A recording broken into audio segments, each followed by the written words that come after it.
Hola amigos, estamos en Brian Coffee. Eh, Hoy tenemos el privilegio de contar con nosotros a Eunice Ayala desde Ciudad Obregón, México. Eh, Hoy tenemos en el devocional diario para todos, en el libro de Job, los capítulos 38, 39 y 40. Y en el Nuevo Pacto o Nuevo Testamento tenemos Hechos de los Apóstoles, capítulo 16, los primeros 21 versículos. Estos son unos pasajes muy interesantes, los que estamos tratando el día de hoy. Para las personas que están leyendo la Biblia en un año, les hemos puesto en les hemos puesto el calendario o la calendarización de las lecturas ahí en un archivo en el grupo público en Facebook que se llama Café y Oración, Brian Coffee. Ahí lo pueden encontrar y encontrar la lectura de cada día. Hoy estamos tratando lo correspondiente al 9 de julio. Esta, eh, esta transmisión está saliendo tanto en YouTube, 8 de la mañana, hora de Ciudad de México, 8 de la tarde noche en Facebook. Bueno, Eunice, ¿cómo se encuentra? Qué gusto Muy, tenerla con nosotros. muy bien, pastor. Con mucho calor aquí en Ciudad Obregón. Mucho calor en Ciudad Obregón. Ciudad Obregón está en el Pacífico mexicano. ¿Qué tan cerca tiene el mar? Como unos 30, 40 minutos. 30, 40 minutos. Bueno, yo estoy aquí también a 15 minutos del Océano Atlántico en Mérida, Yucatán. Eunice, ¿le gusta la oración? Sí, sí me gusta. ¿Qué tanto ora? Pues depende de mi tiempo, pero cuando me levanto en la madrugada, de 3, 4 de la mañana a 6 de la mañana. ¿Tanto? Pues sí, pero en medio de eso me echo un sueñito. Pero es ¿Y, el reposo del Señor. y qué tipo de oración hace? ¿Oración por necesidades? ¿Conversación con Dios? ¿Se queda en silencio haciendo meditación? ¿O intercesión territorial? Cuéntenos cómo es sí,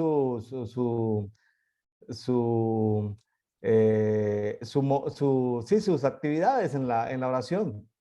Es conversación con Dios. Y también hay tiempos que es de silencio y hay tiempos de clamor. Es diferentes cada vez. Territorial es muy poco lo que hago. Bueno, y hoy estoy un poquitico como resfriado, así que me disculpan mis amigos oyentes. eh, Cambios de clima, no sé, algo está pasando. Pero bueno, eh, ¿Eunice le gusta el café? Sí, sí me gusta el café, mucho me ¿Cuántas gusta. tazas de café al día? Pues normalmente 2 a 3, una en la mañana, una en la noche y otra en la tarde, depende cuando hace frío. ¿Y y la de la noche no la desvela? No, me relaja. La relaja. Ujú.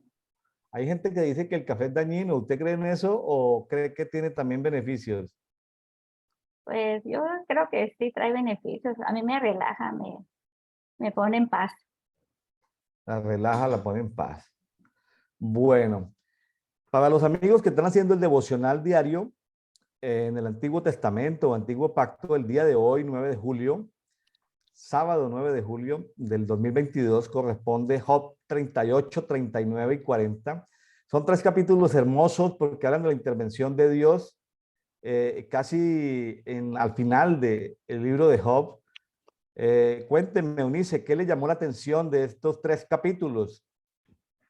Pues en el 38 me sorprende cómo Dios se manifiesta en medio de un tornado. como un tornado. Cuando uno ve un video, lo ves majestuoso, poderoso, temible. Y así son las características de Dios. El Shaddai, el Todopoderoso. También se muestra en la lectura como Dios el Creador, como Dios el que sustenta toda la creación. Es muy interesante ver el 38 porque Job está esperando una respuesta de Dios, pero Dios viene a traer una respuesta, no como Job la espera. Dios viene a traer una respuesta diciéndole, mostrándole la creación. Y él le pregunta, Dios le pregunta a Job que si quién es el que opaca sus designios con palabras sin sabiduría. ¿Cuántos de nosotros en nuestra vida hemos pasado por tormentas, por aflicciones y hacemos muchas preguntas o hablamos sin saber? Entonces aquí Dios le dice y le pregunta, ¿dónde estaba él cuando fundó la tierra? Y me llama mucho la atención porque en el capítulo 21 le dice, tú lo sabes porque entonces ya habías nacido y el número de tus días es grande. Pero lo ve como una afirmación y yo digo, lo está diciendo como con sarcasmo el Señor, porque dice, ya habías nacido. Si en la creación el Señor nos hizo al ser humano hasta el séptimo día. Entonces, es muy interesante escudriñar la palabra. Está muy, muy interesante cómo Dios describe la creación y vemos que en cada creación que el Señor hizo se manifiesta la sabiduría de Dios, la perfección de Dios en hacer cada cosa. Entonces, nosotros, los humanos, no tenemos el mismo nivel de sabiduría que Dios. No somos nada, no sabemos nada. En realidad, si nosotros vemos los capítulos 38, 39 y 40, nos damos cuenta que nosotros no tenemos conocimiento realmente de lo que es Dios. Dios es sabiduría, es perfección, es dominio, autoridad, es gobierno. Sí, me parece muy interesante algo que dijiste, que está en Job 38, 21, algo que Dios afirma que Job debería saberlo, o sea, tú lo sabes, lo deberías saber, eh, pero está hablando de la creación, entonces si todo este capítulo está hablando de la creación, del universo en general, está hablando de muchas eh, constelaciones, vamos a llamarlo estatus del cielo, ¿sí? Muchos asuntos que se han creado y Dios ya le dice a Job de que él debería saberlo. Tiene que ver porque en nuestros espíritus hay algo de eternidad, ¿no? Es decir, el espíritu de Job había sido creado seguramente en la creación del universo, por allá en una de esas creaciones ya estaba el espíritu de Job en la casa de los espíritus y Job ya tenía esa información, ¿no? Yo digo Job que ya sí. era antiguo, Job ya tenía muchos años en el espíritu, que en la vida real, en la vida, pues en la vida física, pues tenía no los años, pero Dios está hablando ahí como de la eternidad, ¿no? Sí, yo creo que sí, que como éramos espíritus, conocemos cuando Dios hizo la creación, pero no conocemos todos sus secretos.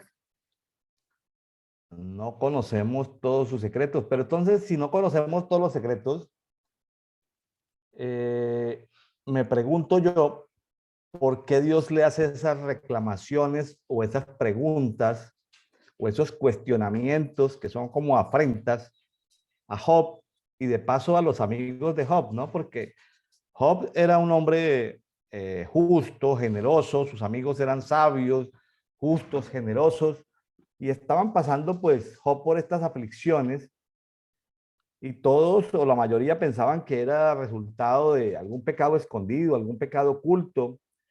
Les quedaba difícil entender la soberanía de Dios, ¿no? Ujú. Que Dios en su soberanía puede permitir que los justos sufran, ¿no? Suena como paradójico. Así es, pero es necesario sufrir para voltear el rostro al Señor. El Señor utiliza el sufrimiento, El, se- utiliza el, se- para que nosotros volteamos a ver, para que clamemos a su presencia.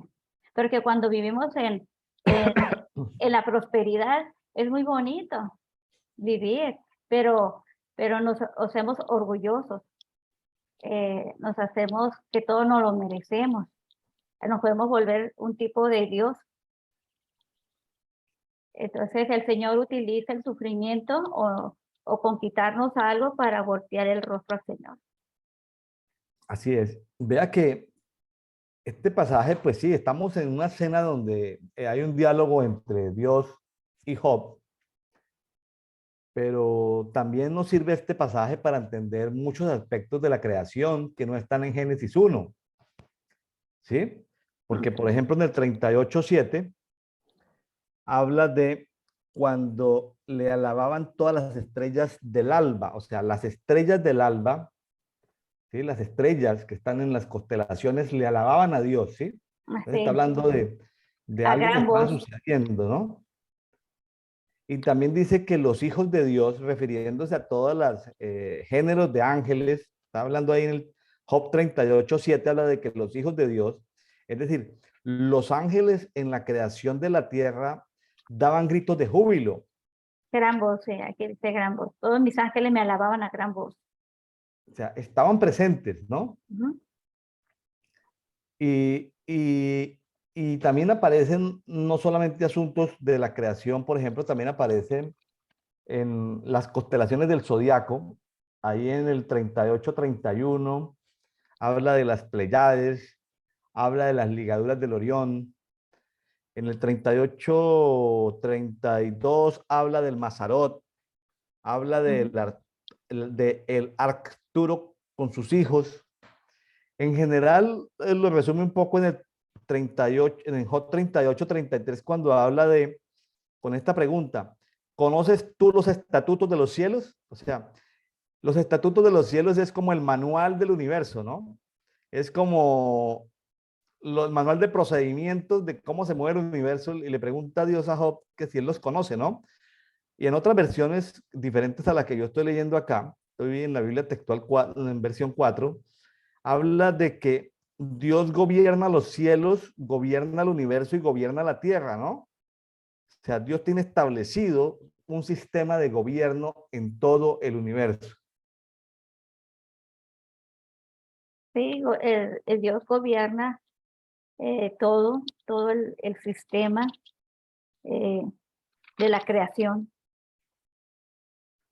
Y también es importante de eh, que también aquí habla, estaba buscando aquí donde dice los depósitos de los tesoros de granizo, dice, los depósitos de la nieve. Eso yo los escuché, los leí hace rato en el libro de Enoch, donde hablaba Ajá. de los depósitos del agua. Y qué interesante porque no sabemos, no sabemos los tesoros escondidos debajo del hielo, ¿no? Es decir, hay tesoros en Groenlandia, en Canadá, Alaska, Polo Norte, en la Antártida. Hay tesoros ocultos bajo el hielo, bajo el granizo, ¿no? Así es. Y Inclusive no solamente habla de la escarcha del hielo, sino también habla de la escarcha de los cielos, ¿no? Qué tremendo, sí, ¿sí? sí, En el 38-29 habla de la escarcha del cielo, o sea, el cielo también tiene escarcha, así. Escarcha de ¿sí? los cielos, sí, En quizá. el 38-29 habla de la escarcha de los cielos. En cambio, en el 38-22 y 23 habla de los misterios de esos tesoros en la nieve. ¿Quién sabe qué tesoros hay ocultos en la nieve que aún no son desconocidos hasta este momento? Sí. Y qué importante también lo que dice aquí. Dice, de granizo, dice, entraste en los depósitos de la nieve, o has visto los tesoros del granizo, que tengo reservados para el tiempo de la angustia, para el día de la batalla y de la guerra. Dios utiliza el granizo, la nieve, para las batallas, para los tiempos de guerra Correcto, y batalla. correcto. Cuando cae granizo así sorpresivamente en alguna ciudad que no le cae granizo, se ve como algo que Dios está trabajando, hay una manifestación de Dios. Esas granizadas que caen así de vez en cuando en alguna ciudad de manera imprevista tienen un significado no solamente en el mundo natural, sino en el mundo espiritual. Pero ahí habla como que hay unos tesoros en el J 38:23 para nuestros amigos que nos están escuchando.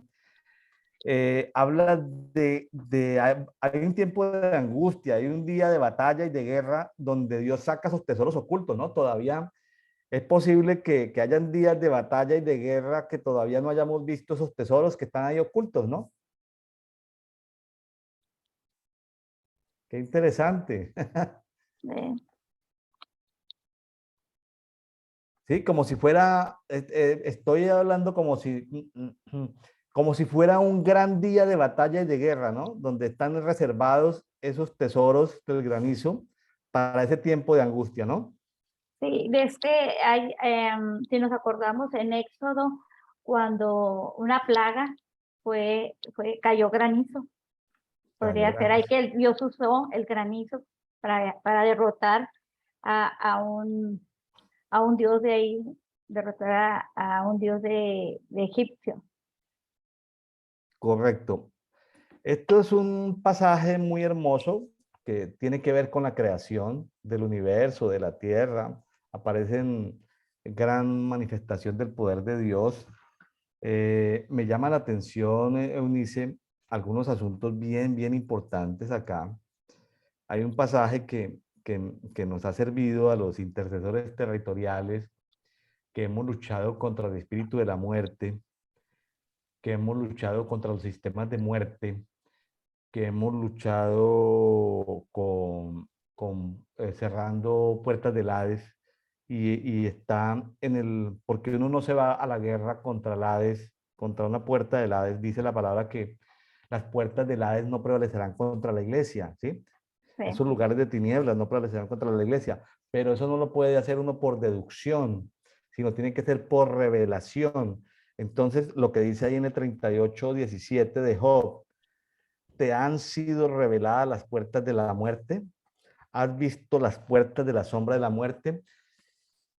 Las sombras de la muerte, las puertas de la muerte, se le revelaron, por ejemplo, a Jonás cuando estuvo en el Cetus, en ese ser, en ese pez grande, pero que también era un ser espiritual, en las profundidades del mar, de los abismos, se le revelaban las puertas de la muerte.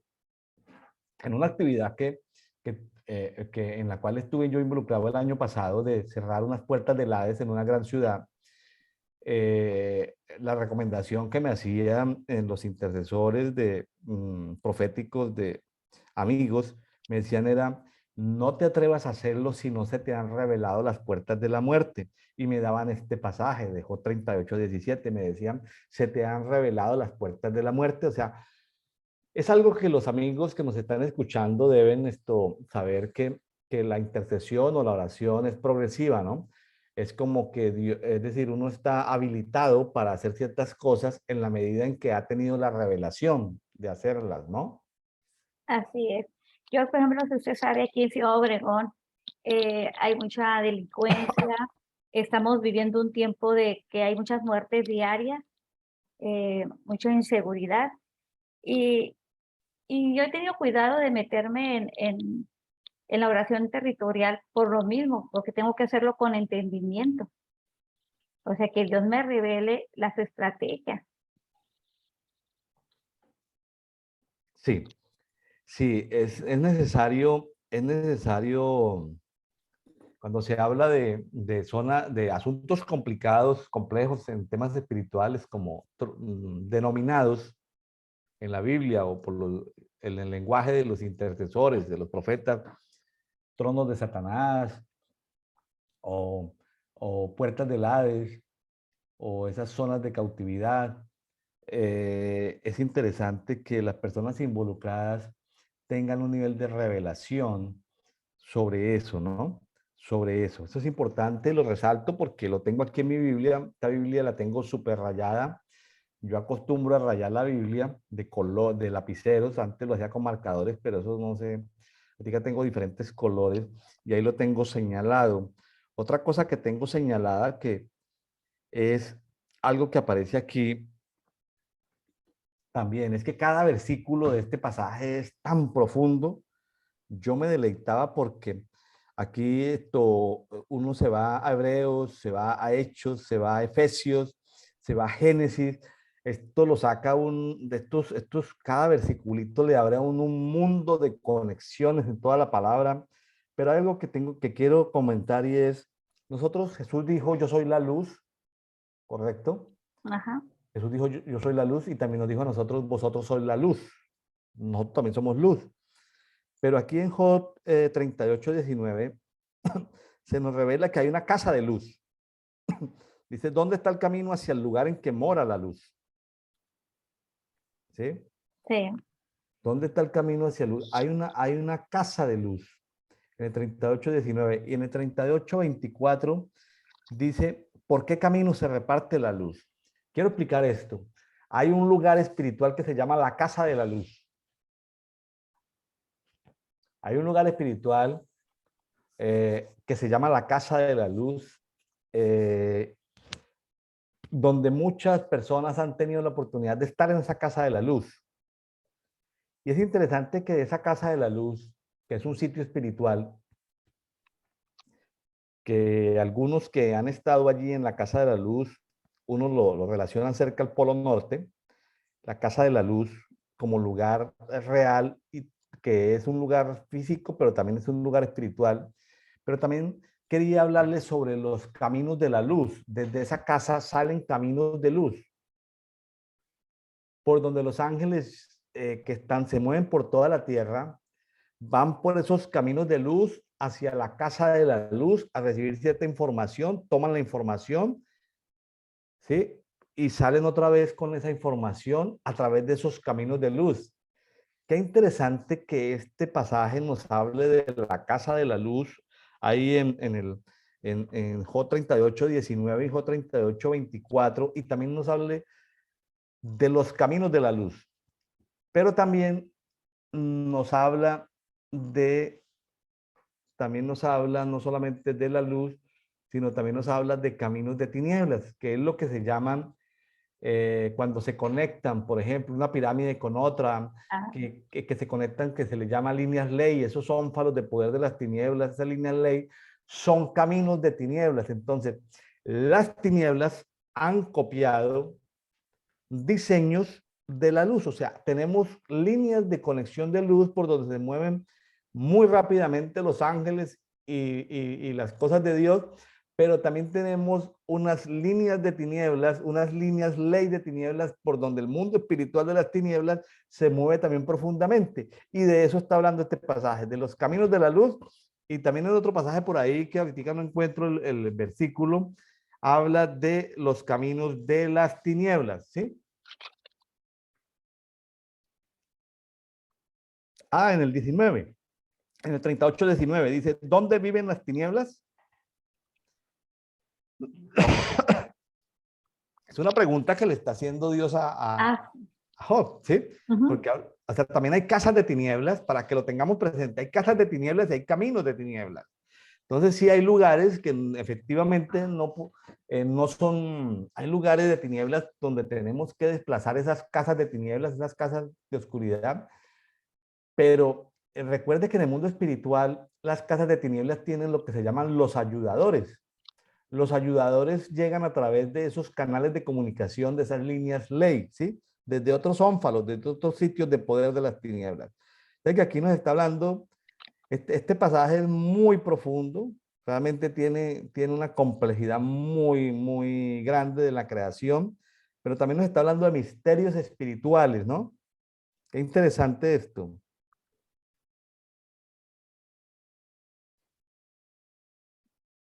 Sí, está muy interesante. De las constelaciones también. Nos dice atar a los lazos de los Pleiades, desatará las ligaduras de Orión, abrirá completamente el Mazarot. Son las constelaciones, Dios las creó, pero las tinieblas las usaron para el zodiaco. Sí, las tinieblas usaron, Dios les asignó a estas constelaciones y a estos planetas o cuerpos celestes, les asignó ciertos dominios y pues bueno, así como en Dios, no voy a hablar del libre albedrío para no entrar en complicaciones teológicas, sino en la libertad de decidir, ¿no? Dios nos dio a nosotros libertad de decidir, pero también le dio libertad de decidir a las plantas, le dio libertad de decidir a los animales, le dio libertad de decidir a los planetas, le dio libertad de decidir a los ángeles. Es decir, los ángeles a veces tienen convocatorias, por ejemplo, en la Casa de la Luz, y un ángel puede decidir no ir a la convocatoria en esa casa de luz. Es decir, así como nosotros tenemos la libertad o no de ir a una convocatoria, si nos invitan, por ejemplo, a un grupo de oración, a una célula, a un local, a celebrar un culto, una reunión, tenemos la libertad de ir o no. Los ángeles también tienen esa libertad de ir o no. ¿No le parece interesante que Dios ha permitido que toda su creación tenga libertad de decidir? Fíjate, es algo que yo no sabía, que todos tenían libertad de decidir. Yo pensé que nada más a los humanos le había dado el libre No, porque albedrío. estos planetas, estas constelaciones, estas Pleiades, estas ligaduras de Orión, el Mazarot, lo de Arturo, lo que tiene que ver con esta constelación de Cetus, muchas de esas constelaciones y planetas decidieron rebelarse en contra de Dios. Uno ve en esas fotos de la NASA por Instagram que salen, cuando yo estoy ahí en Instagram, sigo muchas, digamos, estos perfiles de Instagram de la NASA y de cosas de las estrellas. Y hay unos planetas y constelaciones que uno ve esas fotos y eso producen terror, ¿no? Esas figuras que se arman en el universo no son nada agradables, ¿no? Si uno pudiera imprimir esas fotos y ponerlas en un cuarto oscuro, sería terrorífico. Eso espanta, ¿no? Se espantan. Se nota la rebeldía de algunos planetas y constelaciones en contra de Dios. ¿Qué más cosas interesantes A o ver, aspectos que le hayan llamado la atención encontró aquí, Eunice? también es muy importante, aquí en el 39 ya se refiere al reino animal. Y, Correcto. ujú, y vemos que Dios le pregunta a Job, ¿sabes tú cuánto paren las cabras? Contés. ¿Has sido el parto de las siervas? Y es muy interesante porque Dios hizo perfecta toda la creación y todo fueron con un diseño. Eh, como un animalito, un cachorrito nace sin ocupar de un doctor, porque están en el campo, este, su tiempo que estuvieron y cómo salen fuertes, crecen, se hacen fuertes y agarran su caminito y ya no vuelven. Muy interesante la importancia que Dios le da a la creación de los animales. Y me llamó mucho la atención también, aparte de las cabras. O bueno, mejor te pregunto, ¿qué otros animales encontraste ahí en el capítulo 39 que habla de los animales que hay sobre la tierra? También es el asno montés, El asno montés. montés, sí, este, que anda con libertad, que él goza su libertad ahí en el campo. Se sale también el unicornio, que también es un caballo eh, ¿cómo se llama? Silvestre que anda en el campo. Mire, para los amigos que nos están escuchando, tomen nota, en el 39.9, en algunas Biblias habla de búfalo, pero gracias, Eunice, porque ahí habla de unicornio. El El unicornio, unicornio, que es ese dibujito, como ese animalito que tiene un cachito acá, que lo presentan rosadito y que hablan en el mundo empresarial de los unicornios. Un unicornio es una empresa que recibe una valoración bursátil, es decir, en bolsa de valores de $1.000 millones, que se hablan de las empresas unicornio. Este unicornio existió en el mundo espiritual, existe en el mundo espiritual. Dios creó el unicornio, pero el unicornio se rebeló contra Dios. Qué interesante que haya descubierto Interesante. el unicornio. Muy El bien. unicornio. Eunice, muy buena lectora de la palabra. Excelente. Y después está la avestruz. La avestruz pues, me llamó mucho la atención, ¿no? Porque ella pone sus huevitos en un hoyo, en la tierra, para que se caliente con el polvito. Y ella se le olvida y los pueden pisar, los puede aplastar. Dice, es cruel con sus polluelos como si no fueran suyos. No le importa que se malogren su fatiga. Fíjese que ahí, pues, bueno, yo no he convivido con avestruces, ¿no? Los he Ajá. visto en algunos parques por ahí naturales, un par de veces he visto avestruces. No sabía de esa torpeza que tenían los avestruces, pero fíjese que comparándolo con comparándolo con lo que Dios nos ha entregado a nosotros los seres humanos, en el 38-36 es todo lo contrario al avestruz, ¿no? Ahí es donde Dios habla de que Él nos puso en nosotros sabiduría en lo íntimo e inteligencia en la mente. Así. Está hablando de los seres humanos, o sea, Ujú. Dios a nosotros los seres humanos en el 38-26 nos dio sabiduría, nos dio inteligencia. En cambio, al avestruz, Le privó de ser sabio, el instinto, y no le repartió inteligencia. no le dio suficiente inteligencia al avestruz. Y le privó de sabio instinto. Después viene el corcel, viene y su valentía. Dices al corcel su valentía, dice. Vestiste su cuello con el rines ondulantes. Lo harás brincar como langosta, dice. Tus relinchos son majestuosos y temibles. Encarva en el valle, se regocija en sus piernas. Sale al encuentro de las armas, se ríe de miedo y no se espanta. Habla del corcel. El que es valiente ni retrocede ante la espada, dice, ni retrocede ante la espada. Qué interesante que Dios, bueno, vamos, pues no lo miremos como confrontación, sino en esta conversación con Job. Sí es una confrontación, pero en esta conversación con Job le está hablando de esas maravillas que hemos hablado en las cabras, en los unicornios, en este corcel, o sea, en los caballos. Leyendo y releyendo este pasaje me doy cuenta de que Dios le dedica muchos versículos al tema de los caballos, ¿sí? Ujú. Dejó 39, del 19 al 25, le dedica 6 versículos a los caballos, habla del halcón, habla de las águilas. Qué interesante que Dios esto narra como la etología es el estudio de los animales o del comportamiento, de la conducta de los animales. Qué interesante que Dios aquí se manifiesta como un etólogo, ¿no?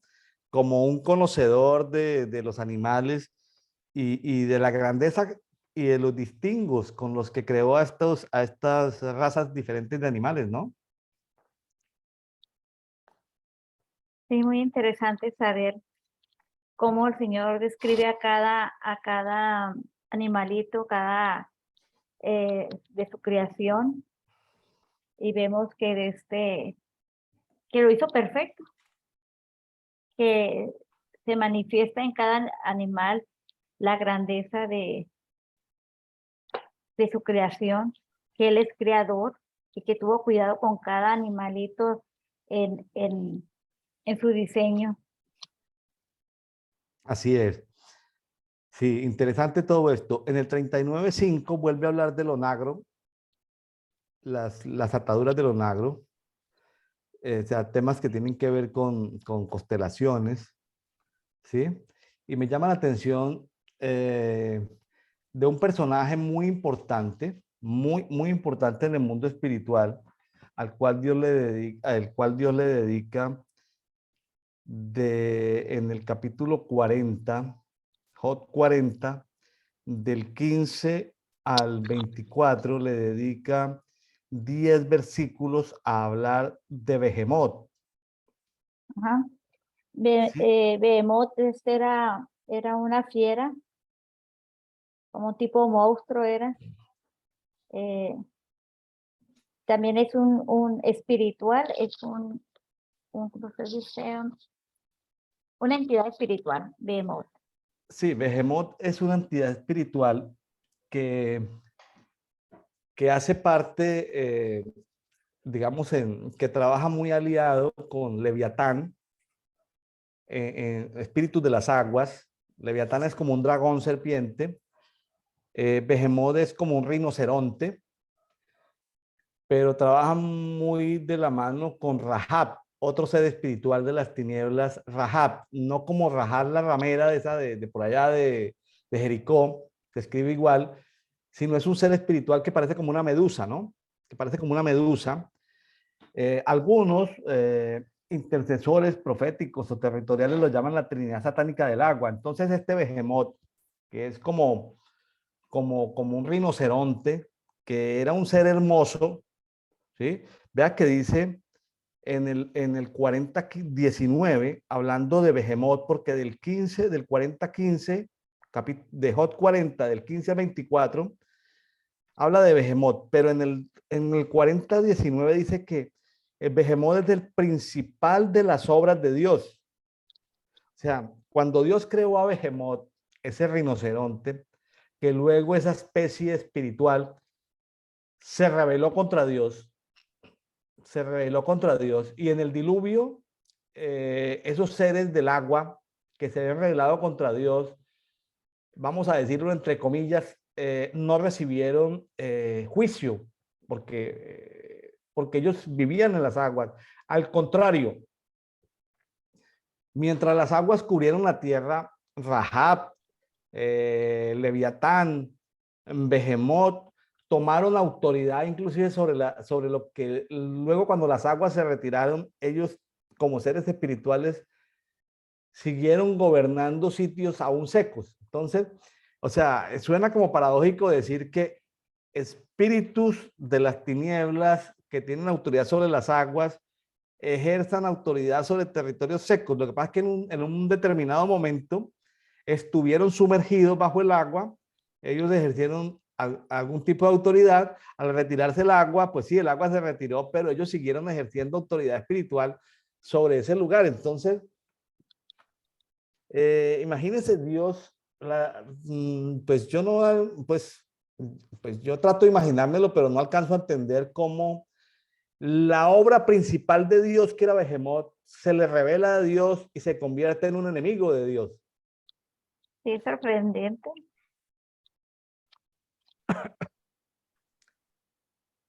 Luego, más adelante, pues a partir del 41, que hoy no lo vamos a estudiar, eso lo estudiaremos el día de mañana en este mismo espacio, va a hablar del Leviatán, ¿no? Fíjese que, adelantándome un poquitico, Eunice, saliéndome un poquitico del contexto, eh, finalmente Dios, en su soberanía, permitió aflicción para Job, para hacerle entender que Dios estaba juzgando en Job la soberbia. Leviatán, Behemoth, Rahab y todos los espíritus del agua tienen que ver con la soberbia. La soberbia de Job es la autosuficiencia, el creerse solo, la autoexaltación, el creer que en un momento determinado no necesita de nadie. Era tan justo, que se creía muy justo, era tan generoso con los pobres, con los jóvenes, con los necesitados, con las viudas, con los huérfanos, que se creía mega súper generoso. Es decir, Job tenía un tipo de orgullo espiritual, un tipo de orgullo emocional que lo hacía sentirse superior a los demás. Sí, sí, en una parte vi que era que se miraba como si fuera el rey. No me acuerdo Correcto. así, que lo vi en un versículo que decía Sí, que él se sentaba y se sentía el rey, que todos lo escuchaban, que nadie hablaba para escucharlo a él. Correcto, él se sentaba como anciano a las puertas de la ciudad a dar consejo, a prestar dinero, a regalar dinero, pero en tiempos de guerra, él era como rey al que todos, aún los ancianos y la gente de autoridad, se callaban para escucharlo a él. O sea, Job era un gobernante aceptado en su territorio. Como en ese tiempo, estamos hablando de que las ciudades eran reinos independientes, muy posiblemente Job en su comarca tenía un nivel de autoridad similar a la de un rey ciudad, ¿no? Sí, porque hay versículos, pasajes anteriores, como 3 capítulos anteriores que hablan sobre el Job como rey, hablándole a las tropas cuando se preparaban para la guerra, ¿no?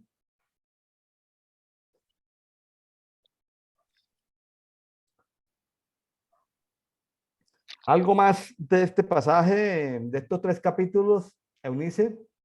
Pues ya en el 40 vemos en los primeros capítulos, en los primeros versículos, que, que ese Dios le dice que si habrá alguien que pueda contender con él, y pues la verdad no hay nadie que pueda contender con el Señor, no hay nadie a su nivel, y aquí Job reconoce que él es insignificante, que no sabe nada, o sea, que no es nada delante de Dios, que, que hasta se siente vil por tanta Claro, bondad del Señor de la creación. imagínese ahí en el 40, empezando el 40, que Dios le permite, Dios le pregunta en el 42, ahí habla en la Biblia textual, dice, ¿contenderá el censor con el Shaddai? El censor es el auditor. Imagínense que le está diciendo Dios a Job, oye, Job, tú me estás auditando, tú eres mi censor. Bueno, utiliza ese término que no es un término muy conocido, pero censor es como el auditor contable, como el auditor de procesos, como el auditor al cual hay que rendirle cuentas de alguna manera. Entonces, es algo que nosotros debemos evitar, tener esa posición de ser auditores de Dios. Uno se dice, pero ¿por qué será que Dios permite lo que está sucediendo en este momento en Ucrania y en Rusia? Y vamos, y Dios, pero ¿por qué tal cosa? Es decir, ¿quiénes somos nosotros para ser auditores de Dios? Para auditar el comportamiento de Dios, para juzgar o emitir juicios relacionados a la naturaleza de Dios. Y somos muy propensos a hacer eso. Nosotros los humanos, te digo, y los cristianos, de cuando algo nos pasa, luego reclamamos y decimos, ¿por qué me pasa esto a mí? ¿Por qué no se lo pasa a otro? Y, como dicen, luego pecamos de soberbia, de que yo soy buena, eh, ayudo a los pobres, doy de comer, doy abrigo al que va desnudo, al hambriento le doy de comer, al sediento le doy de beber, visito al enfermo, pero el Señor es soberano, siempre viene como ese tornado a, a, a desequilibrarnos, a sacarnos todo lo malo que traemos, porque el tornado lo que hace, te agarra un tornado y te lleva, te quita todo lo que no es del Señor. Una buena recomendación que le podemos dar a los amigos que nos están oyendo, que nos están escuchando, está en Job 44, donde Job dice, he aquí soy insignificante, ¿qué puedo responderte? Yo creo que esa ya es de las últimas veces que escuchamos a Job, donde a pesar de que Dios le da la oportunidad de hablar y Dios lo está escuchando, muchas veces llega el momento donde ya no debemos reclamar ni debemos inquirir o preguntar más, sino momento de decir, bueno, Señor, Ujú. aquí estoy, me rindo, soy Ah, insignificante ante tu presencia. Mejor me quedo callado, como dice aquí Job en el ujú. 44 y 45, mejor me quedo callado, ¿sí? Sí, es que lo ideal es eso, de tener una conversación con el Señor, entregarle nuestros problemas y esperar en Él confiablemente. Confiar en Él, depender de Él y someternos a Dios. Así es. Así es. Hay un asunto, ya como para ir esto, para que no se nos queden así detallitos, algo que me llamó la atención que tengo aquí en mis notas es, es esto, recordar pues los estatutos del cielo, o sea, hay estatutos del cielo, hay como mapas o como sistemas de procedimientos, se llaman los estatutos del cielo, ahí en J 38, 31, pero me parece interesante y me estaba cuestionando hoy que iba a llover o no sobre la ciudad de Mérida, porque hay un poder para darle órdenes a los relámpagos. Entonces, esto está en J 38, 35, ¿sí? En J 38, 35, para que no se nos quede ahí. eh, y que uno le habla a los relámpagos y los relámpagos diga, sí, aquí estamos, ¿sí? A la orden, a sus órdenes, mande, como contestan en muchas partes de la República Mexicana, ¿no? Cuando uno llama a alguien y dice a uno mande, o cuando Amén. contestan el teléfono, mande, o sea, como si uno pudiera hablarle a los relámpagos y me da la sensación, Eunice, de que nosotros dentro de esa autoridad delegada que tenemos como hijos de Dios, hijos del Creador, en un momento determinado nosotros podemos hablarle, porque tenemos el poder para darle órdenes a los relámpagos. Sí, O esto es, 38, 35, o sea, autoridad para ordenarle a los relámpagos. Entonces, o sea, ¿cómo hace un relámpago para escuchar nuestra voz? Si el relámpago está a muchos kilómetros, tiene un oído muy fino.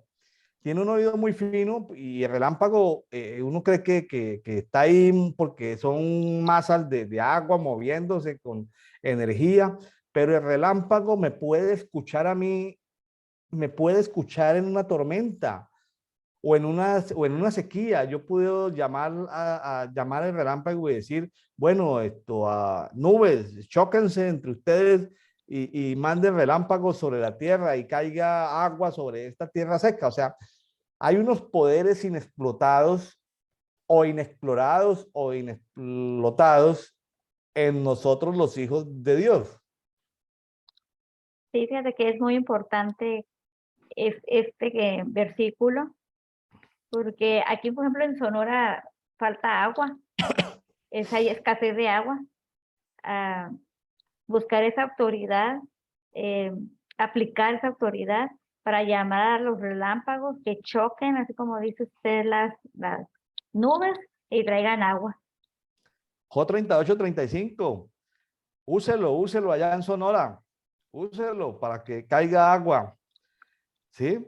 Hay que, Sí, y esa es una recomendación que le damos a los amigos que nos están escuchando, es, una cosa es orar desde nuestras emociones o desde nuestro conocimiento, y otro asunto es orar desde la palabra. Si uno le dice, Dios, o me presento delante de ti, o en una corte celestial, o lo que sea, Señor, tu palabra dice que yo puedo llamar a los relámpagos y que los relámpagos me hacen caso, según J 38, 35.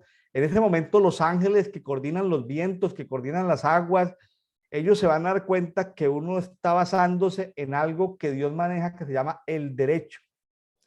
El derecho como la parte jurídica con la que se mueve Dios. O sea, Dios es un Dios de justicia, pero también es un Dios de derecho. De derecho entre comillas, no de dirección derecha o a la derecha, sino de todo lo que compenden los estudios jurídicos, ¿no? El derecho.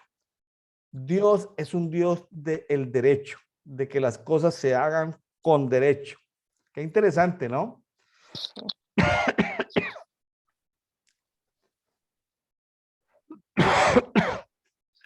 Qué interesante todo esto.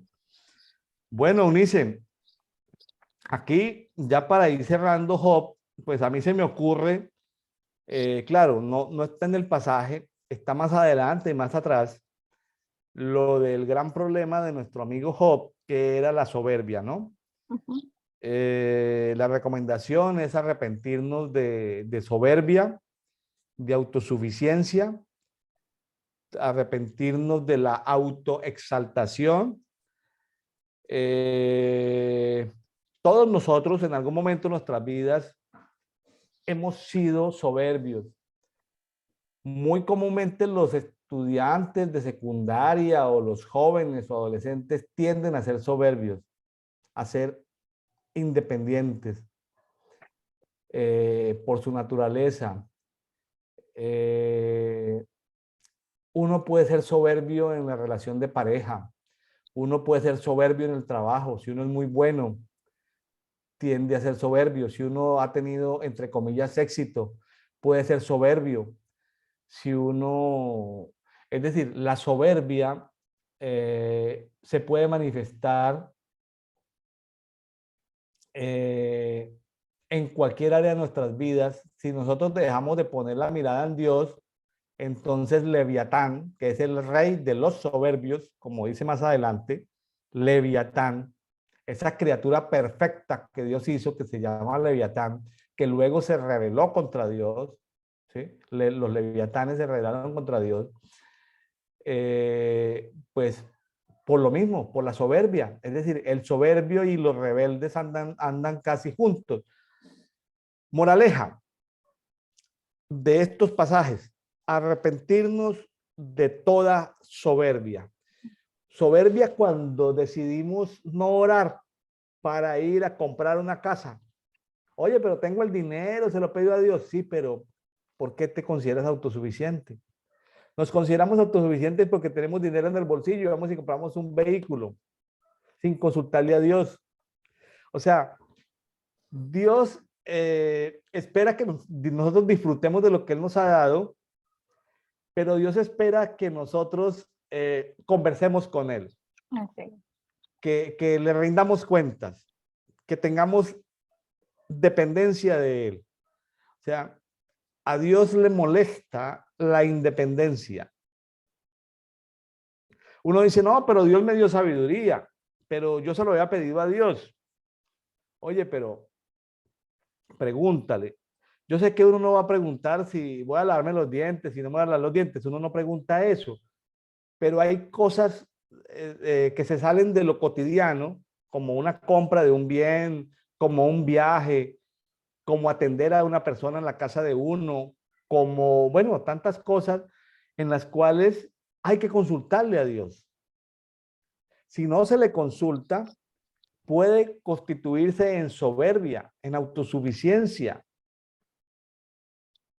Sí, yo creo que es algo que yo me he dado cuenta que en eso yo he fallado, de que a veces uno no le pregunta, por ejemplo, cuando va a ir de un viaje, si realmente Dios quiere que uno vaya, o simplemente en proyectos, si Él quiere, o simplemente, por ejemplo, es un dilema, por ejemplo, a dónde seguir. A veces que uno se llena, dices tú, estás viendo prédicas, estás viendo a varios pastores y en realidad a veces no sabes para dónde ir, entonces uno tiene que hacer un alto y decirle al Señor dónde es el camino, porque si no te pierde uno.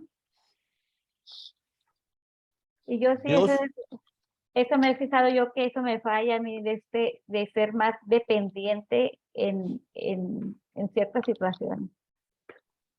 todos hemos fallado seguramente en el tema de soberbia. Yo creo que no estamos llamados a ser hijos del rey de la soberbia, que son los leviatanes, es decir, a ser leviatancitos, sino estamos llamados a ser hijos de luz. Estamos llamados a morar en la casa de luz, que es un sitio real, también es un sitio espiritual, casa de la luz, pero que nuestros caminos sean caminos de luz. Yo creo que si, acercándonos a la casa de la luz y a los caminos de luz, pues no nos vamos a confundir, ¿no? No nos vamos a confundir. Ahí tendremos total claridad de los propósitos que Dios tiene para cada uno de nosotros. Qué interesante que si todos lo supiéramos, sabemos que Dios ha diseñado para cada uno caminos especiales. Y hay estaciones donde nos cruzamos, temporadas donde nos cruzamos, pero pueden haber temporadas donde no nos cruzamos. Qué interesante movernos como hijos de Dios, como hijos de la luz. O tenemos dos opciones: o somos hijos de la luz o somos hijos de Leviatán. ¿Qué comunión tiene Cristo con Belial, no? ¿Qué comunión tiene la luz con la oscuridad? ¿Qué comunión tiene la luz con Leviatán? ¿Qué comunión tiene la luz con la soberbia? Donde hay luz, y ahí es donde el Espíritu Santo nos debe iluminar a cada uno de nosotros para descubrir, y si hay algo de soberbia en nosotros, que de lo cual tengamos que ser limpios, de lo cual tengamos que, o si es algo que traemos por iniquidad, una soberbia ancestral de nuestros ancestros, que somos los, ¿sí? Somos los Ayala, somos los Neira, que es que somos así, o sea, esa soberbia, es que así lo hacemos aquí.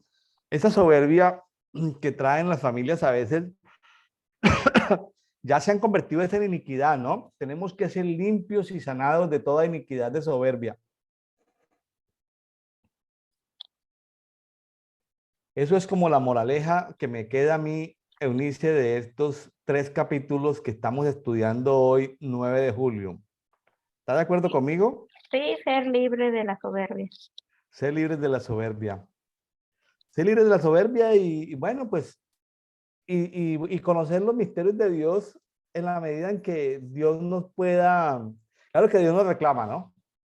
Fíjense, porque a veces uno dice, no, pues lo que Dios me quiere revelar, pero es que Dios le está diciendo a Job, venga, es que tú estabas desde la creación, ¿cómo así que tú no sabes eso? Entonces Dios te puede decir, Eunice, William, es que tú sabías porque tú estabas cuando yo creé el universo. Tú dices, ay, pero ¿cómo así que yo estaba cuando tú creaste el universo? ¿Dónde estaba yo? Yo creí que yo había nacido hace unos añitos. Así es. Entonces me toca que despertar mi espíritu o la información que yo tengo en mi espíritu, y como el espíritu puede estar fragmentado, puede estar quebrado, puede estar esto, dormido, qué sé yo, tantas posibilidades de mi espíritu, y sacar del interior de mi espíritu esa información que yo ya traía, ¿no? Sí, hay que buscar esos rollos en nuestro espíritu. Hay que buscar esa memoria, ¿no? Esa memoria Sí, la memoria. en lo más profundo de nuestro espíritu. ¿Algo más o nos vamos a conversar sobre Hechos 16, Eunice? Pues ya dijimos que hay que arrepentirnos de la soberbia para ser libres y, y es bueno enseñar al, al, a nuestro prójimo de esta enseñanza. Está muy buena, sí, muy profunda. Ajá, Muchos misterios de la creación. Es un ajá. pasaje que para cuando estudiamos la creación, pues ahí tenemos que ir a Génesis, tenemos que ir a Hebreos, tenemos que ir a Efesios. Este pasaje que acabamos de leer en Job tiene que ver mucho con la creación, Ajá. ¿sí? Hay que escudriñarlo más. Y correlacionarlo con Sí. otros libros y capítulos de la Biblia, ¿sí? Ajá, sí es. Y ahora vamos a Hechos 16. Hechos 16, hoy corresponde estudiar Hechos 16 del 1 al 21. Habla de Timoteo y habla de algo muy importante que fue la llegada del evangelio al continente europeo, a Macedonia. A Macedonia. Así es. Bueno, cuénteme de estos 21 versículos, ¿qué le llamó la atención? ¿Qué le impactó? Pues primeramente que Timoteo era una persona elogiada entre los hermanos. Y fue escogido por Pablo eh, por causa de que de los judíos fue circuncidado, porque su mamá era creyente judía y su padre era griego. Y ellos estaban visitando a los hermanos de cada ciudad, entregándole los acuerdos que habían determinado los apóstoles y los ancianos de Jerusalén, para que los practicaran, los observaran. Y eso afirmaba la iglesia en la fe y creían en número. Eunice, acabas de citar algo muy poderoso, de lo cual la iglesia casi no ha hecho uso, digo, por lo menos no que yo lo sepa, de algo que acabas de citar, que se llaman los acuerdos apostólicos. Está ahí en Hechos 16, capítulo 4, los acuerdos apostólicos. Ujú. No es común, Eunice, por lo Ujú. menos yo no lo he escuchado, sino en una oportunidad lo escuché en una ciudad, de que los hermanos estaban compartiéndole a los hermanos de esa ciudad, en ese territorio, les estaban leyendo las cartas de los acuerdos de los apóstoles de esa nación. Estos son los acuerdos apostólicos que hemos hecho para esta ciudad. Lo escuché hace 2012, estamos en el 2022. Lo escuché hace 10 años en una ciudad. Acuerdos apostólicos sobre una ciudad. Cada ciudad, como hay apóstoles o ministerios apostólicos que tienen diferentes rangos de influencia, de acuerdo pues a los ámbitos de la sociedad o a los 7 montes de la sociedad o y son ámbitos donde se tienen esferas de autoridad, de influencia. Entonces, cuando se intersectan esos ámbitos de autoridad apostólica,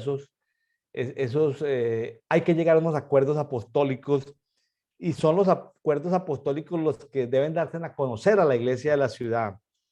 Qué tremendo. Hoy, repasando este capítulo, recordé ese asunto de hace 10 años en una ciudad de América Latina muy grande, de los acuerdos apostólicos. Nunca más lo he vuelto a ver en otra ciudad.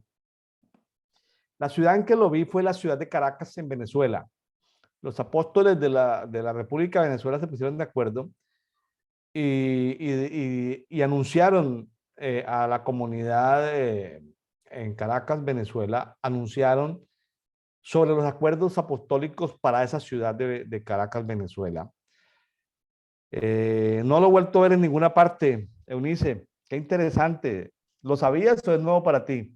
Es nuevo para mí esto, Bueno, entonces tome nota, los acuerdos apostólicos para la ciudad de Obregón, pero Ciudad en, Obregón. en algún momento para el estado de Sonora o Ujú. para, bueno, donde Dios te lleve o Dios te ponga, porque a veces nos toca, el reino de Dios es lo pequeño para que Él nos dé lo grande. Ujú. Lo grande es lo mío, pero lo pequeño es lo del otro. Entonces de pronto Dios te pone a trabajar en función del otro, o sea, de lo pequeño, te pone a trabajar, a colaborar para la ciudad. Voy a poner un ejemplo, para la ciudad de Guadalajara, que es lo pequeño, que es lo del otro, porque si tú eres fiel en lo poco es lo del otro, entonces Dios te da lo mucho es lo tuyo, lo de Ciudad Así Obregón. es. O sea, Dios a Ajá. veces no nos da directamente lo que necesitamos para nosotros, sino que Él nos pasa por un proceso.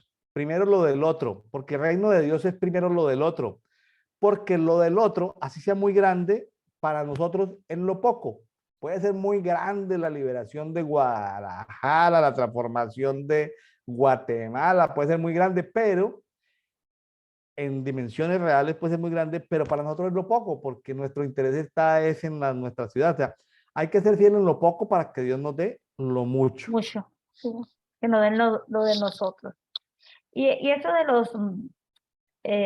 los acuerdos lo hacen los mismos apóstoles de la ciudad, los ancianos. Sí, en este caso del ejemplo que yo te estoy dando fueron los apóstoles de toda la República de Venezuela, los que se pusieron de acuerdo en la ciudad de Caracas y se pusieron de acuerdo y escribieron algo sobre los acuerdos para esa ciudad. Acuerdos apostólicos. Ajá. El otro pasaje aquí de este que está muy interesante es que Pablo, Silas, pues no, aquí no sé si iba a Timoteo, pero iban para Frigia y Galacia, pero el Espíritu Santo les impidió hablar la palabra en Asia. El Espíritu Santo les impidió hablar la palabra en Asia. Pero yendo a Misia, intentaban ir a Bitania, pero aquí dice que es el Espíritu de Jesús, no se los permitió. Entonces, aquí el Espíritu Santo es uno y el Espíritu de Jesús es otro, porque hay una diferencia, no dice el Espíritu Santo. Excelente apunte el que acaba de hacer Eunice. ¿Cómo le parece que han querido forzar este texto muchas traducciones de la Biblia? Han querido forzar el texto porque es raro que aparezca el Espíritu de Jesús. Pero aquí vimos que los apóstoles están trabajando con el Espíritu Santo, el cual les coloca unas restricciones. En este caso les puso la restricción de ir a hablar la palabra en Asia Menor, es decir, lo que hoy es Anatolia, lo que hoy es Turquía, Turquía o Turquille, pero fue el Espíritu de Jesús el que no les permitió ir a Bitinia. Es decir, Sí. tanto el Espíritu Santo les puso una restricción, como el Espíritu de Jesús les puso otra restricción. Después de ahí fueron a Troas y a Pablo se le dio una visión de noche, un sueño, una visión de noche. Y que cierto varón macedonio estaba de pie y le rogaba diciendo, pasa a Macedonia y ayúdanos. Y concluyeron que Dios los había llamado para anunciar las buenas nuevas, las nuevas noticias del Evangelio. Entonces el Señor nos puede dar a nosotros sueños y visiones que alguien está, que ocupa o que necesita el Evangelio. Nos puede llevar a otras regiones, nos puede llevar con un familiar, con un amigo. Él nos puede, por medio de sueños, indicarnos, darnos indicaciones. Hoy me estaba acordando de un evento que se llamó, era el segundo Congreso Apostólico en Colombia, año 2008. Se llamó Macedonia. Y el texto que escogieron para ese segundo Congreso Apostólico en Colombia era Macedonia, y era la visión que tuvo, la visión de sueños que tuvo el apóstol Pablo, donde este varón macedonio les estaba invitando a que pasaran de lo que era el continente de Asia a lo que hoy es Europa, ¿no? Macedonia hoy es Grecia, pues es Europa, ¿no? Entonces, hay sueños apostólicos. Pablo había estado en los misterios de los misterios de los misterios, había estado en el tercer cielo, había tenido una cantidad, pero no menospreciar el tema de los sueños, porque Dios también habla a través de los sueños, una visión tan importante como llevar la palabra a otro continente. Por primera vez en la Biblia se narra que la palabra de Dios es llevada a Europa, Europa. al continente europeo. Sí, y fueron a la provincia de Macedonia. Y ahí al salir a la puerta, se dice que era un día sábado, saliendo fuera de la puerta junto al río, donde suponían que había un lugar de oración. Ahí se juntaban mujeres a orar. Y había una mujer ahí que se llamaba Lidia, escuchando ahí las oraciones. Y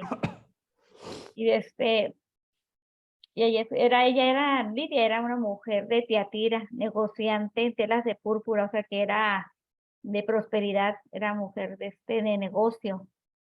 Era una mujer que reverenciaba a Dios, pero ella no conocía de Jesús. Entonces, ahí Pablo le habló de Jesús y el Señor le abrió el corazón para que escuchara y recibiera el mensaje. Qué interesante, qué interesante ver que la primera iglesia que se establece en Europa se inicia en la casa de una mujer de negocios, Negocio. en un mundo que era machista. Solo las mujeres se podían destacar si eran ricas y comerciantes, donde nadie las podía pues humillar. Si era una mujer rica y comerciante, así fuera mujer, pues nadie podía humillarla o vituperarla, ¿sí? Entonces, a veces la extensión del evangelio no se da a través de las iglesias formales, a través de las sinagogas formales o de las congregaciones formales, sino a través de mujeres que son mujeres de negocios, ¿no? Qué interesante ver este pasaje, que cómo nos llama la atención que esta mujer que era piadosa, que buscaba de Dios, ¿sí? Que piadosamente buscaba de Dios, no sabemos cómo, si había llegado de dónde o cómo se relacionaba con Dios o había estado relacionada con judíos, no sabemos si era de ascendencia judía o de ascendencia griega. Lo cierto era que esta mujer anhelaba de Dios y Bueno, Dios honró ese querer de ella, ¿no? Si ella lo buscaba de manera auténtica, de manera auténtica, pues Dios se le reveló y le mandó, porque, porque fíjese que lo que vio el apóstol Pablo en sueños fue un hombre, no fue una, pero él terminó yendo, fue a la casa de una mujer, de Lidia, ¿no? Aunque Sí, Lidia, pues, podemos, no sabemos, la palabra no lo dice, pero Lidia podía estar casada o qué sabemos nosotros, ¿no? Podía ser el esposo de Lidia o el hijo mayor de Lidia, no sabemos quién era el que llamaba al apóstol Pablo en sueños, pero aquí lo interesante es ver que a veces la palabra de Dios crece no de las maneras tradicionales, no de las maneras convencionales, formato iglesia, sino crece a través de los negocios y Dios usa a las mujeres para ese menester del crecimiento de la iglesia, porque como dice aquí, en Hechos 16:5, tal vez las iglesias eran fortalecidas en la fe y crecían en número cada día, ¿no? Es decir, el trabajo de los apóstoles es que las iglesias sean fortalecidas en fe y que crezcan y en que número crees. cada día. Pero, como lo dice ahí en Hechos 16:5, pero en este caso que están llegando a un territorio nuevo, a alguna parte tenían que llegar los apóstoles predicando la palabra y justo fueron a dar y en la generosidad en la generosidad de esta mujer fue que fueron inclusive y ella los invitó a posar en su casa y encuentro que allí en su casa, ¿sí? Allí en su casa, en Hechos 16:15, eh, toda su familia fue bautizada en agua. En agua, sí. Fue un bautismo comunitario en agua, ¿sí? La primera iglesia, los primeros bautizados en agua en Europa fueron ahí en la casa de Lidia, ¿no? Sí, así es. Y dice, "Y cuando fue bautizado con su familia, nos rogó diciendo, si consideráis que soy fiel al Señor, entrad a posar en mi casa".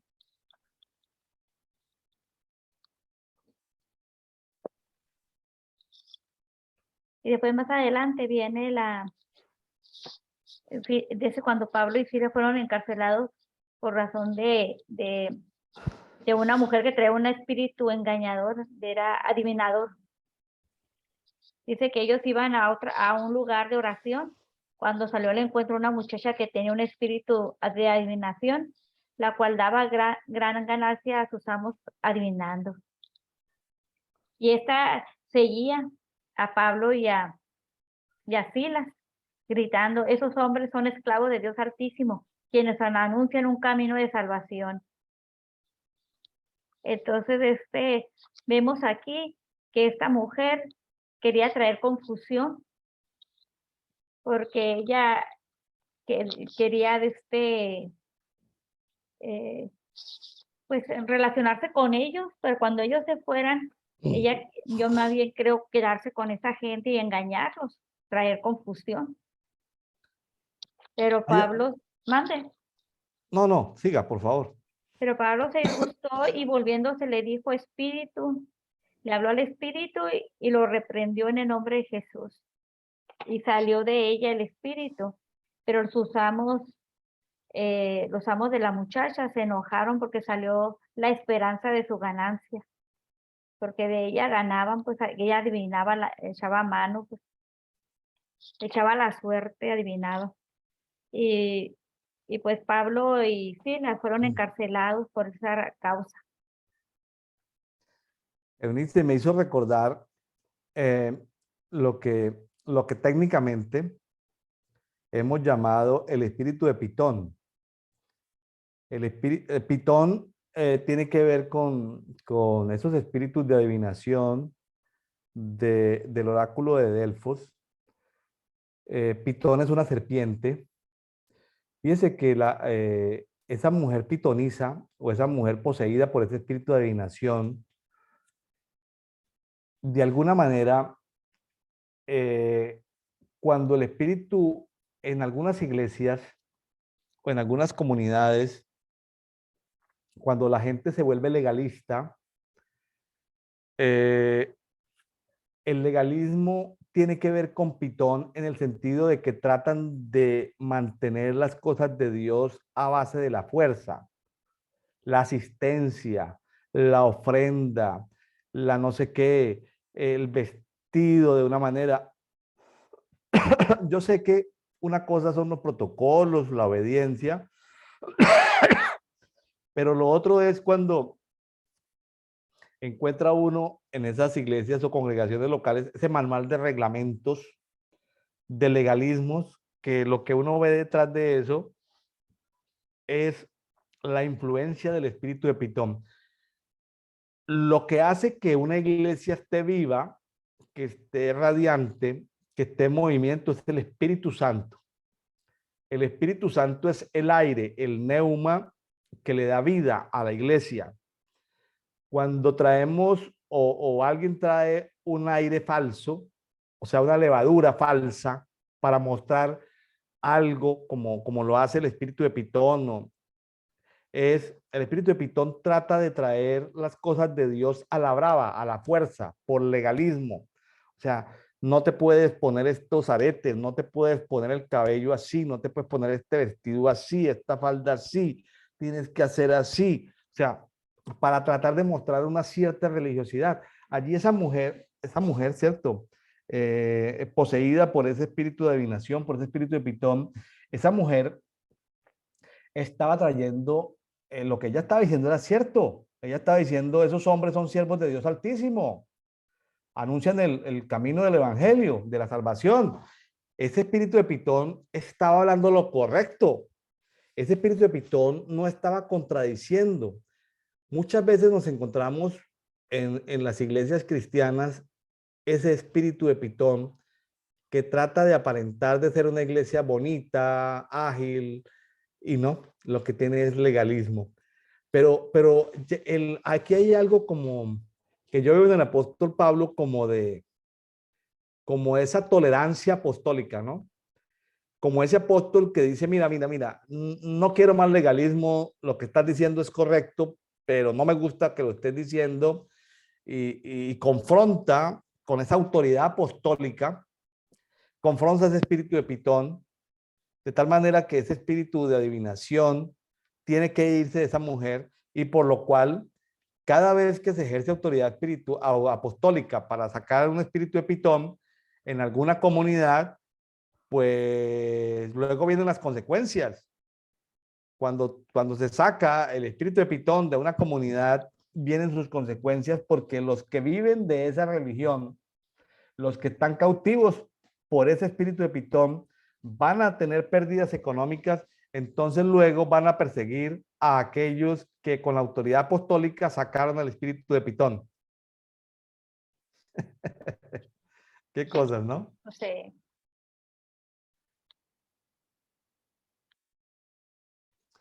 Bueno, Eunice, creo que estamos llegando ya casi a la parte final.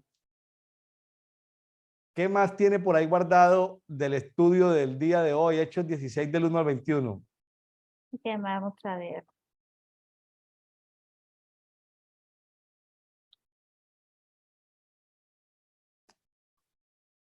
Algo aquí también dice, cuando los llevaron con los, que a Pablo y a Silas los llevaron con los magistrados, dice, estos hombres siendo judíos alborotan nuestra ciudad. Pues que nosotros debemos hacer también esos que alborotamos nuestra ciudad, que transformemos nuestra ciudad, que nos llamen Correcto, así, que así, que así seamos reconocidos. correcto. Aquellos que trastornamos las comunidades donde estamos. Muy bien, me parece muy buen punto. Sí, Eunice, pues de mi parte, muy agradecido contigo. Gracias por haber participado en este programa de Café y Oración. Como sabemos, es una excusa el tema del café. El café es para conversar, pues no vamos a conversar de la telenovela del día de hoy, vamos a conversar de la guía de lectura de la Biblia del día de hoy. Y la palabra nunca vuelve vacía, ¿no? Hoy a repasar estos pasajes, pues el Señor trae a nuestra mente cosas que ya habíamos estudiado, pero también trae cosas nuevas. Yo he aprendido mucho el día de hoy con estas lecturas. Eh, Muchas gracias, Eunice. Una palabra de bendición para nuestros amigos de Brian Coffee. Pues Muchas gracias, pastor. Y la verdad me esforcé mucho. y, y quiero invitar a los demás compañeros, a todos los que están siguiendo al grupo Playa Coffee, a que participen, que les va a gustar, que es algo que se relaja a uno. Uno cree que se pone nervioso, pero ya en la plática se hace amena y muy interesante. Aprendemos mucho, Aprendemos mucho. mucho. Sí. Yo voy a aprovechar para mostrar rápidamente en pantalla, eh, de compartir algo de publicidad. Brian Coffee, lo está usted en este momento escuchando aquí por YouTube. Está saliendo todos los días 8 de la mañana, Ciudad de México, es decir, todos los días 6 de la mañana Ciudad Obregón, 8 de la mañana Ciudad de México, Bogotá, Lima, 10 de la mañana hora de Buenos Aires. Este compartir está saliendo por el canal William Neira Ministries en YouTube, en la lista de reproducción, Brian Coffee, pero esta misma grabación la estamos sacando en Facebook, en la página oficial de Brian Coffee, todos los días, hora de Ciudad de México, Bogotá, Lima, 8 de la noche, es decir, 6 de la tarde, hora de Ciudad Obregón, 10 de la noche, hora de Buenos Aires. Estamos transmitiendo Brian Coffee todos los días. Si usted quiere conocer este documento, ingrese al grupo público en Facebook, Café y Oración, Brian Coffee. Ahí van a tener documentos de PowerPoint en PDF sobre las guías de oración, sobre los devocionales diarios, etcétera, etcétera.